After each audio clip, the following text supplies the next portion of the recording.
Hello दोस्तों, welcome back to engineers का अड्डा।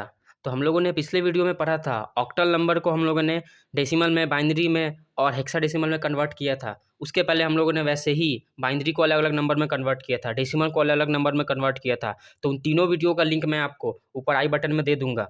तो इस वीडियो में हम लोग पढ़ने वाले हैं हेक्साडेसिमल टू नंबर सिस्टम, जिसमें हम लोग हेक्साडेसिमल को डेसिमल में कन्वर्ट करेंगे, हेक्साडेसिमल को बाइनरी में कन्वर्ट करेंगे और हेक्साडेसिमल को ऑक्टल में कन्वर्ट करेंगे। और बहुत ईजी तरीके से पिछले वीडियो में मैंने सिंपली बता दिया था कि आपको जो ऑक्टल से हम लोगों ने बाइनरी में कन्वर्ट किया था और बाइनरी में कन्वर्ट करते करते हम लोगों ने हेक्साडेसिमल में भी कन्वर्ट कर लिया था साथ में, तो शॉर्टकट में वो निकल गया था। इससे पहले प्लीज़ वीडियो को सब्सक्राइब कर दीजिए, बेल घंटी को दबा दीजिए, लाइक कर दीजिए। तो स्टार्ट करते हैं। तो चलिए दोस्तों, देखते हैं हेक्साडेसिमल टू डेसिमल के लिए क्वेश्चन मैं आपको नोट कर दे रहा हूँ। इसमें क्वेश्चन है आपका 152a.25 टू द बेस 16 को हम लोग को कन्वर्ट करना है बेस 10 में, क्योंकि डेसिमल में कन्वर्ट करना है तो बेस 10 होगा। अब जरा रिकैप कीजिए अपने माइंड को और ध्यान जरा सोचिए कि ऑक्टल टू डेसिमल हम लोगों ने किया था तो क्या लिखा था। ऐसे ये 1 2 3 4 1 2 थर्ड वाला पोर्शन है, मतलब कि 1 इंटू 8 टू द पावर 3 लिखा था, है ना, 8 टू द पावर 3 लिखा था। पर ये हेक्साडेसिमल है तो हम लोग इसमें सेम वही करने वाले हैं, बस हेक्साडेसिमल का बेस होता है 16, तो ऑक्टल का बेस था 8, तो 16 अगर इसका बेस है तो क्या लिखेंगे 16 इंटू पावर 1, 16 इंटू पावर 2, वैसे करके चलते चलना है। तो जैसे ये 1 है तो इसके लिए हम लोगों ने किया 1, एक्चुअली थोड़ा सा गलती हो गया यहाँ पे लिखने में, ठीक है, तो आप देखिएगा जैसे 1 इंटू 16 टू द पावर 3, क्योंकि ये थर्ड वाला पार्ट है। फिर हम लोग लिखेंगे 5 into 16 to the power 2, then यहाँ पे 2 है मतलब 2 इंटू 16 टू द पावर 1, फिर यहाँ पे a है मतलब कि a into 16 to the power 0, ठीक है, 0 1 2 3 ऐसे करके चला। पॉइंट वाला पोर्शन के लिए सेम वैसे जैसे हम लोगों ने वहाँ किया था, यानी plus 2 into 16 to the power -1 और plus 5 into 16 to the power -2, ठीक है, ये हो गया। इसको जरा आप सॉल्व कीजिएगा तो इसका वैल्यू कुछ आएगा 4096, इसका वैल्यू आएगा 1280, इसका वैल्यू आएगा 32 और इसका वैल्यू कुछ आपको आ जाएगा 10, क्योंकि a को हम लोग 10 बोलते हैं तो 16 टू द पावर 0 क्या होगा 1 होगा, यानी कि 10 इंटू 1 क्या होगा 10 होगा। इसको हम लोग सॉल्व करेंगे तो इसका वैल्यू कुछ आ जाएगा, यानी 2 इंटू 1/16 होगा, है ना। तो इसको आप सॉल्व कीजिएगा, इसका वैल्यू आपको कुछ आने वाला है 0.125 और इसका वैल्यू कुछ आएगा 5 इंटू 1/16 का स्क्वायर होगा, जिसका वैल्यू कुछ आने वाला है 0.125, दोनों का सेम ही आएगा, ठीक है। तो ये हो जाएगा 5418.14453.125, मतलब कि 152a.25 टू द बेस 16 का जो वैल्यू, जो आंसर आया वो आया 5418.14453.125 टू द बेस क्या आया 10। तो उम्मीद है आपको ये इजीली समझ में आया होगा। तो आगे अब चलिए, ये वाला तो वैल्यू हो गया, यानी 152 का आंसर ये आ गया। सेम क्वेश्चन मैं आगे आपको बता रहा हूँ, यही वाला question 152a.25 to the base 16 को अगर हम सॉल्व कर रहे हैं बाइनरी के लिए तो बस सबका याद रखना है, उसमें हम लोगों ने ऑक्टल में 3 बिट लिया था, इसमें हम लोग 4 बिट लेने वाले हैं, ठीक है। तो 1 का जो 4 बिट होगा वो क्या होगा, वो जो आपका 1 का 4 बिट आएगा वो क्या आ जाएगा, वो आ जाएगा 0001। फिर 5 का जो 4 बिट होगा वो आ जाएगा 0101। फिर 2 का 4 बिट आ जाएगा 0010।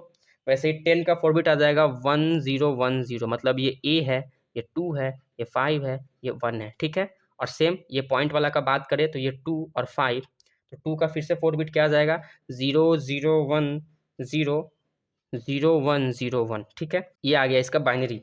अभी सब चलिए एक साथ लिखते हैं इसको। एक्चुअली ये 3 जीरो का तो काम है ही नहीं, तो हटा देते हैं इसको, कोई होने वाला भी नहीं इससे फ़ायदा। तो 1, फिर ये 0101, फिर 0010, फिर 1010। वैसे आप ये 3 जीरो यहाँ लिख भी दीजिएगा तो उससे कुछ खास नुकसान होने वाला है नहीं, वो क्वेश्चन सही ही माना जाएगा। और इसके बाद जो वैल्यू आया 0010 और 0101 टू द बेस 2 हो गया। यही था आपका hexadecimal to binary. Hexadecimal to binary convert बहुत ही जैसे ऑक्टल में हम लोगों ने किया था, सेम वैसे ही कन्वर्ट करना है। तो क्या मैं आपको इसमें भी शॉर्टकट बताऊं? नहीं, चलिए मैं आपको यहीं से बता दे रहा हूँ, इस वाले पोर्शन में बताता हूँ कि हेक्साडेसिमल टू ऑक्टल कैसे होगा, ठीक है। तो चलिए देखिएगा, तो इसमें हम लोगों ने क्या किया, 4 4 बिट का कॉम्बिनेशन बनाया। अब उस 4 बिट को अपने को क्या करना है, 3 बिट में तोड़ देना है। उस 4 बिट को क्या करना है, अपने को 3 बिट में तोड़ देना है। सेम यही क्वेश्चन है 152a.25 टू द बेस 16। यहाँ जो हम लोगों ने ये 4 बिट बनाया, ठीक है, इसको हम लोगों को करना है कितना में, 3 बिट में इसको तोड़ देना है, ठीक है। अब 3 बिट में जब तोड़ेंगे तो ये जो 10 था इसका क्या आ जाएगा 0, बस आपको 3 बिट में तोड़ना है, सीधा सा बात है। फिर 101 यानी कि 101, फिर आएगा 001 001, फिर आएगा 010 यानी 010, फिर आया 001 नहीं, फिर क्या आ गया 001, मतलब ये वाला आया। इसको हम लोग ने 3 बिट में तोड़ा तो कुछ इस टाइप का आया। और फिर पॉइंट वाला को अगर हम 3 बिट में तोड़ेंगे तो ये आ जाएगा 001, मतलब ये हो गया, यहाँ से था 001, फिर 001, फिर से वापस वही आएगा 001, और फिर से ये वाला लास्ट में बच जाएगा 1। क्या बच जाएगा लास्ट में 1, 001 001 001 001, यानी यहाँ 001 001, फिर ये 0 बचा, मतलब कि 01 ये बचा, 01 बचा, लास्ट में कुछ नहीं, 3 डिजिट में करना है तो अपने से एक 0 लगा लिया, ठीक है, ये हो गया। इसको हम लोगों ने पहले इतना किया, सबका डिजिट लिखना है ऐसे। इसका क्या हो जाएगा, तो इसका हो जाएगा 1, ठीक है। इसका क्या हो जाएगा, तो इसका हो जाएगा 2, इसका क्या हो जाएगा, इसका हो जाएगा 4, इसका क्या हो जाएगा, इसका हो जाएगा 5, इसका क्या हो जाएगा, इसका हो जाएगा 2। और पॉइंट वाला का बात करें तो ये हो जाएगा पॉइंट, ये हो जाएगा 1, ये हो जाएगा 1, और ये हो जाएगा 2, मतलब कि 152a.25 टू द बेस 16 का जो ऑक्टल नंबर है वो आया 12452.112 टू द बेस 8। कितना इजी था, बहुत इजी था, बस कुछ नहीं किए। हेक्सा को बाइनरी में कन्वर्ट करने के लिए हम लोगों ने ऑक्टल वाले में क्या किया था, 3-3 बिट का नंबर लिया था, उस सबको एक साथ लिख दिया था, हो गया था ऑक्टल टू बाइनरी। और उसमें हम लोगों ने क्या किया था, 4 का फिर पेयर बनाया था, और देन उसका हम लोग बाइनरी को कन्वर्ट कर लिए थे, तो वो आ गया था हमारा हेक्साडेसिमल। लेकिन इसमें हम लोगों ने क्या किया, 4 बिट का पेयर बनाया, और 4 बिट का जो पेयर बनाया वो हो गया हेक्सा टू बाइनरी बस। लेकिन जो 4 बिट का पेयर बनाया, इस 4 बिट को हम लोगों ने 3-3 बिट में तोड़ दिया। तो 3-3 बिट में तोड़ा तो उस 3-3 बिट का जो नंबर आया, यानी जो डेसिमल नंबर आया, यानी जो ऑक्टल नंबर आया, वो ऑक्टल नंबर को फिर हम लोगों ने यहाँ तक लिखा। ऑक्टल नंबर मतलब कि 8 तक ही जाएगा, तो कुछ ये वैल्यू आया, और ये था आपका हेक्सा टू ऑक्टल। तो आपको बहुत ईज़ी समझ में आया होगा। आपका ऐसे ही नंबर सिस्टम कन्वर्जन पूरा खत्म होता है, जिसमें हमने चारों नंबर को चारों नंबर से अलग-अलग तरीके से सॉल्व करके दिखाया, बहुत ईज़ी तरीके से। तो जाके आप प्लेलिस्ट एक्सेस कर सकते हैं। प्लेलिस्ट का लिंक भी मैं डिस्क्रिप्शन में ऊपर दे दूँगा, साथ में आपको उसका लिंक आई बटन में भी मिल जाएगा। तो अगर आपको वीडियो अच्छा लगा हो तो वीडियो को लाइक कीजिएगा, बेल आइकन दबा दीजिएगा, चैनल सब्सक्राइब कीजिएगा। So thank you.